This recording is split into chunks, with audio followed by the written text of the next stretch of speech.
बाहिर चाबी हरायो? दुईवटा रेन्च स्प्यानर लिनुहोस् र तिनलाई तालाको माथि क्रस गरी राख्नुहोस्। ह्यान्डलहरू भित्रतिर थिच्नुहोस्। तालो तुरुन्त खुल्छ।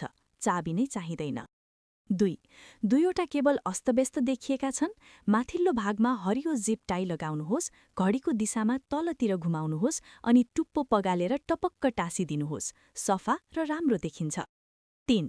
चाबी तालाभित्रै भाँचियो? सिरिन्ज जस्तो कुनै प्लास्टिकको सामान लिनुहोस्, टुप्पोलाई लाइटरले तताउनुहोस्, छिटै चाबीको प्वालभित्र थिच्नुहोस्, केही सेकेन्ड चिसिन दिनुहोस् अनि तान्नुहोस्। चाबी सजिलै बाहिर निस्कन्छ। 4. पेन्ट रोलर वरिपरि डक्ट टेप बेर्नुहोस्, रोलरलाई भुइँमा थिच्नुहोस्, वाटरप्रुफ शीटको किनार हुँदै घुमाउनुहोस्। टेप छिटो र मिलेर टाँसिन्छ, धेरै समय बचत हुन्छ। 5. कपडा सुकाउने डोरी धेरै खुकुलो भयो? बीचको गाँठोमा सानो काठको टुक्रा अड्काइदिनुहोस्, अब सजिलै कसिन्छ, एकदमै राम्रोसँग काम गर्छ। 6. तेल खन्याउँदा पोखिन्छ?